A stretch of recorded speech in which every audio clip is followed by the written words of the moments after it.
aujourd'hui pour nous en tant que banque, mais je dirais en tant que Marocain. Pourquoi? Parce que vous avez la plus grande chambre de commerce parmi plus d'une centaine françaises de par le monde, la plus grande, qui existe depuis 104 ans, d'un pays qui est extrêmement proche du Maroc économiquement, qui vient ici à Laayoune, un territoire qui nous est cher en tant que Marocains, pour sceller ce partenariat avec une banque patriote, parce qu'il ne faut jamais oublier que la Banque marocaine du commerce extérieur a ouvert la première agence dans le territoire libéré en 1976. Et cette chambre française du commerce a ouvert une représentation qui est dirigée par une jeune dame issue de cette région. Donc c'est un grand jour. Et en même temps, il faut tirer quelques enseignements d'un pareil partenariat. Vous avez une banque privée, vous avez une chambre de commerce privée, et toutes les deux se retrouvent en train d'œuvrer pour des préoccupations, je dirais, nationales et même continentales. Comment?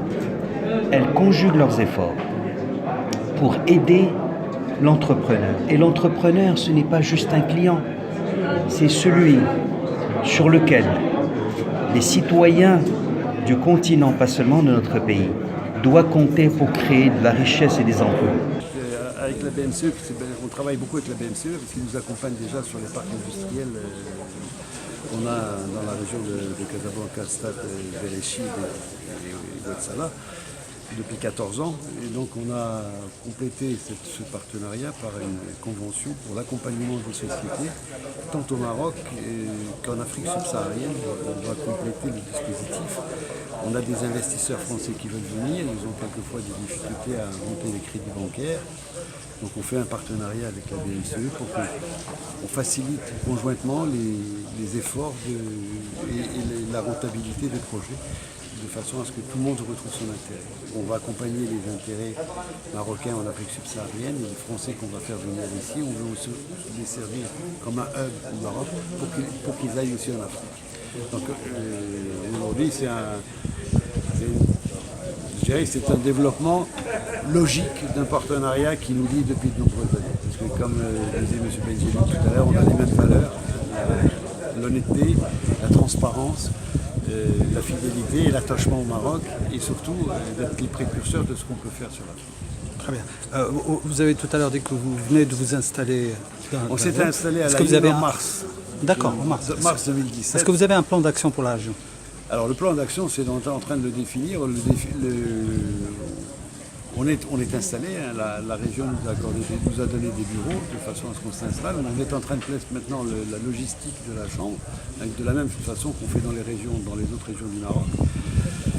On est en train de réfléchir sur un pôle industriel, on est en train de réfléchir on est en train d'étudier la création des CFOR entreprises pour faire de la formation en entreprise dans la région de Laayoune. Je sais que dans les PDR, il y a beaucoup la question de l'environnement et la question de la formation pour l'emploi et de la création d'emplois pour les jeunes et pour les moins jeunes est importante, donc on est en train de s'attacher à ça. On a un grand forum qu'on va créer en 2018 sur la région, justement avec des partenaires et des investisseurs français qu'on va faire venir, des conseillers du commerce extérieur qu'on va ramener aussi dans la région, et là on va décliner un package complet, on va mettre ça en place. C'est encore un peu jeune, hein. On travaille sur le modèle économique, sur le format, sur les parcs, éventuellement si on fait un parc industriel, quelle est la superficie, quels sont les investisseurs. On est aujourd'hui sur une phase d'étude, de diagnostic, des moyens qu'on doit mettre en place pour faire un succès. Le premier pas, c'est déjà avec la BMCE.